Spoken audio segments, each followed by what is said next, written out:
Ok, donc maintenant on va faire la partie fonctionnement, là, avec les 3 divs, choisissez le restaurant, composez votre menu, déguistez le restaurant. Alors pour commencer, moi je sais pas trop comment est-ce qu'on va faire, j'hésite entre faire une simple, voilà, donc 3 divs avec Flexbox, comme ça là, ou alors je me dis, puisqu'on a du 1, 2, 3, on pourrait aussi faire une ordered list. Eh ben, puisqu'on n'a encore jamais fait ça, je vous propose de faire ça. Alors, on va commencer, faire fonctionnement. Alors, allons-y. Donc, on a une section ici, là, dans le index.html. Alors, on est où là? Voilà, on a une section qui va s'appeler fonctionnement. Qu'est-ce qu'on lui met comme classe? Comme classe, on peut lui mettre tuto. À l'intérieur, on lui mettra un UL. Donc, non, UL, c'est unordered list. Non, nous, on veut une ordered list avec des chiffres. Donc, ce sera OL. Et puis, à l'intérieur, on mettra donc 3 list items. Donc, LI fois 3. Bim, voilà. Et alors, qu'est-ce qu'il y a donc? Fonctionnement. Alors, voilà. Ah non, donc, on pourrait mettre un H2 aussi, là. Donc, voilà, fonctionnement. Et le LI là, donc on va choisissez un restaurant. Le deuxième, c'est composer votre menu. Choisissez votre menu. Et le dernier, c'est déguster au restaurant. Ah, on rajoutera les icônes un peu plus tard aussi, hein. Faudra pas oublier de le faire. Donc voilà, on a les 3 machins ici. Qu'est-ce qu'on voudrait faire? Déjà, je pense que on aura de toute façon besoin d'une Flexbox, mais je pense qu'on peut la mettre sur, sur la liste, hein. Il n'y a pas de raison qu'on puisse pas. Alors allons-y, choisissez. Déjà, je trouve que là, vous voyez, le fonctionnement, là, il pourrait être un petit peu séparé. Je pense qu'il faudrait qu'on mette tout ça, là.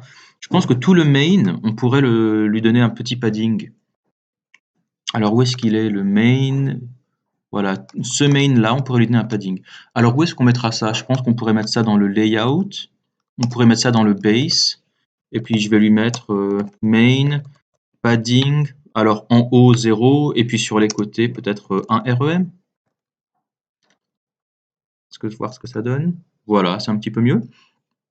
Ok, maintenant, regardons cet élément-là. Fonctionnement. Ok, alors prenons notre UL. Non, notre OL, pardon. Donc voilà, donc on a un OL qui est là, et peut-être qu'on pourrait lui mettre un display flex dessus. Avant de faire ça, déjà, je vais prendre les LI. Alors, on va mettre ça, on va se mettre dans le layout, et puis dans le layout, on va mettre. En fait, non, c'est pas vraiment des layouts qu'il nous faudrait, hein, c'est plutôt des components ici. Là, on commence à toucher à des components.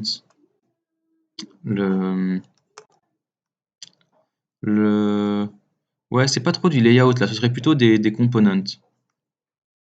Bon, alors, on refera un petit peu de refactoring un petit peu plus tard. En attendant, faisons là donc dans le layout et on va appeler ça, donc on avait dit tuto.scss. N'oubliez pas, à chaque fois qu'on fabrique un nouveau machin, il faut le réimporter. Voilà.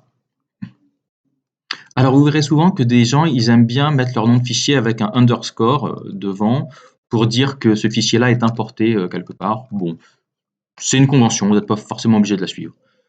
Alors, mes LI, qu'est-ce que je vais leur mettre? Alors, moi, tout ce qui est tuto, je vais prendre donc tous les LI qui sont dans tuto. On va leur mettre un background color. Et qu'est-ce qu'on va leur mettre comme background color? C'est quoi ça comme couleur? On est sur du... Hop. C'est quoi comme couleur ça? C'est du F6. Ok. Alors, je fais F6. Voilà. Je ne sais pas si vous avez remarqué, en fait, emmet vous permet de gagner un petit peu de temps. Vous faites juste dièse F6 et ensuite vous mettez tab et il vous met 3 fois les F6. Voilà. On va mettre un petit peu de padding aussi. Alors, je vais mettre padding. Qu'est-ce qu'on met? Je mets 1 et 2. 1 REM, 2 REM. Qu'est-ce que ça donne? Voilà, on est là. Voilà, c'est ça que ça donne. Qu'est-ce qu'on pourrait donner aussi? On pourrait dire, voilà, maintenant on pourrait les mettre un petit peu en display flex. Alors allons-y. Prenons le OL qui est à l'intérieur de tuto et on va le mettre en display flex. Est-ce que ça marche? Oui, alors ça a l'air de marcher. Attendez, je vais fermer la porte.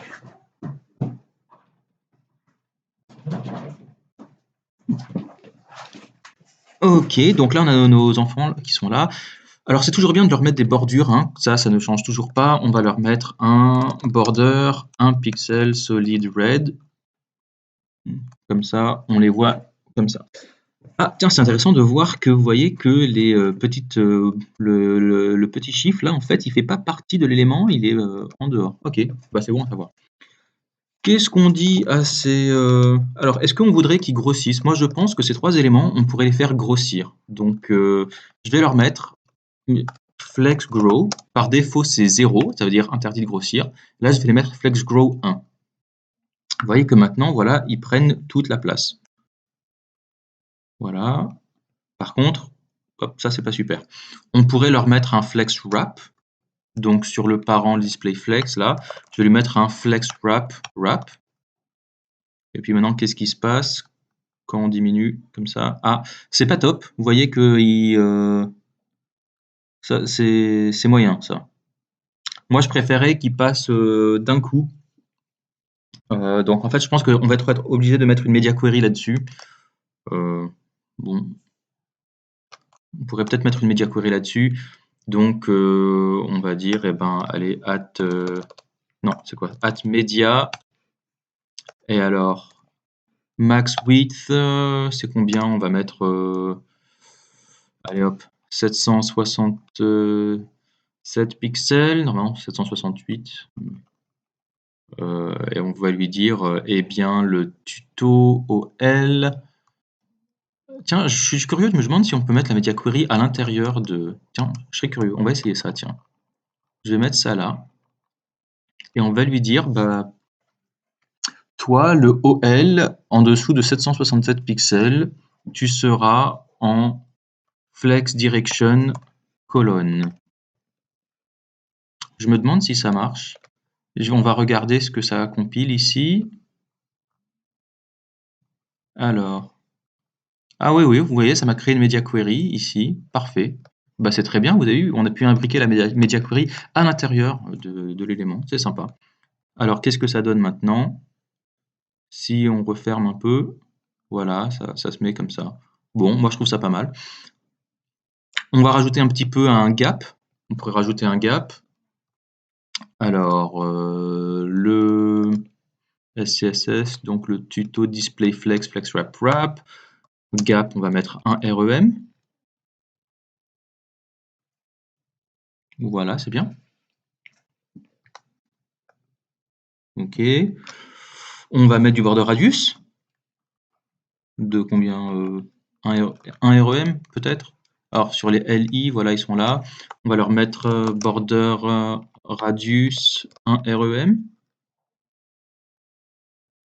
Ok, ça a l'air pas mal. Ah ouais, ouais, il rappe peut-être un petit peu tard. J'aimerais bien qu'il rappe un peu plus tôt. Donc au lieu de mettre 768, je vais lui mettre 801. Voilà. Voilà. Très bien. Ok. On pourrait lui mettre un petit box shadow aussi. Alors vous savez quoi? J'aimerais bien récupérer le box shadow qu'on a mis là. Donc là, c'est une bonne occasion d'utiliser un petit peu le SCSS. Alors, là, ça va être l'occasion de fabriquer du code qu'on veut réutiliser. Vous voyez que là, ce LI là, j'aimerais bien lui mettre un box shadow, mais le box shadow, ça va être celui que j'ai déjà mis sur le bouton là. Alors où est-ce qu'il était? Voilà, voilà.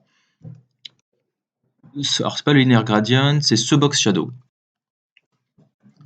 Alors voilà ce que je vous propose, c'est qu'on va refactorer un petit peu ça. On va prendre ce box shadow, on va en faire un mixin.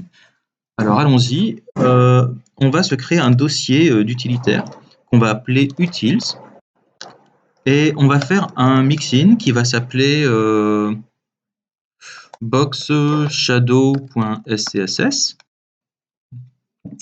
Et alors, comment ça marche ça? Eh ben déjà, on va faire, on va fabriquer le mix-in. Alors allons-y. At mix-in, comment est-ce qu'on va l'appeler? Bah, on va l'appeler base shadow, le shadow de base. Alors non, hop, base shadow. Et puis qu'est-ce qu'on va lui dire? On va lui dire eh ben que on va copier cette propriété là et on va la mettre ici. Donc là, on a donc maintenant un box. À chaque fois qu'on utilisera un include sur ce base shadow, ça nous collera ce code là. Alors maintenant, essayons de l'utiliser.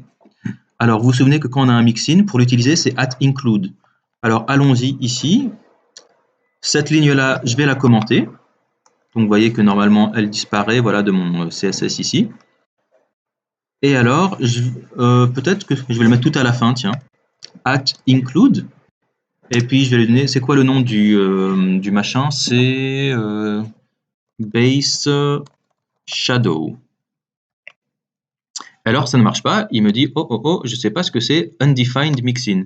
Donc ça, tout simplement, il faut importer aussi, il doit falloir importer le mixin.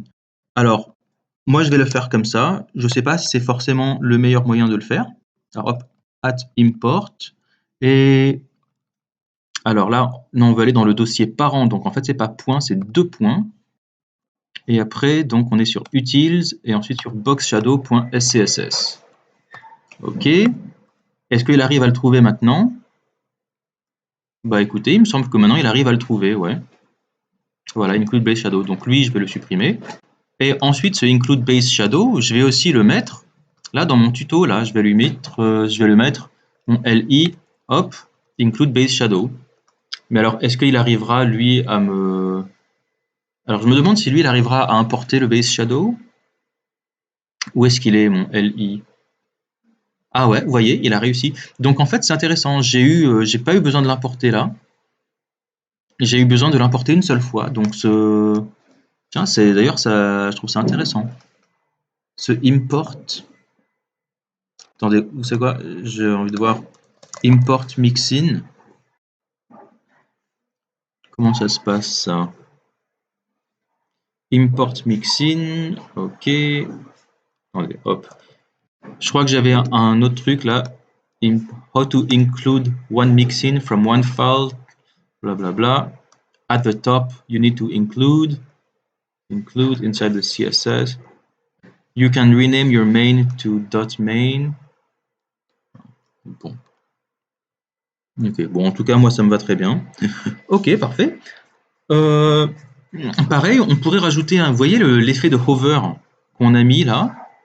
Vu qu'on va le réutiliser un petit peu partout, peut-être qu'on pourrait lui dire que c'est quelque chose qu'on aimerait bien aussi, quelque chose qu'on aimerait bien refactorer. Alors allons-y, on va refabriquer un hover, bah, c'est quoi? On va fabriquer un zoom.scss. Donc on va faire un mixin qui va s'appeler zoom. Et puis on lui dira transform scale de 1.02. Et puis maintenant qu'on a ça, bah pareil, on va importer ce zoom dans mon... Alors où est-ce que je vais l'importer? Moi je le veux dans le tuto là. Alors, est-ce que j'ai le droit de l'importer ici? Normalement oui. Import /utils zoom. Voilà. Et puis je vais lui dire, eh ben, mes LI, quand on les hover, alors, donc je vais me mettre là.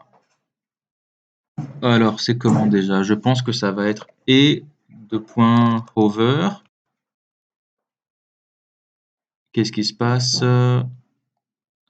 At include zoom. Est-ce que ça marche? Bah oui, voilà, vous voyez à droite là.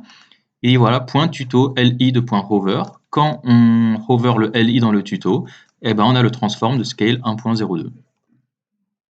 Parfait. Voilà, et là, on est bien. Ok. Bah écoutez, moi je vous propose de faire une petite pause maintenant, et puis on va continuer pour la suite avec les transitions, et puis en rajoutant les icônes et en stylisant un petit peu la liste là. Allez, à tout de suite.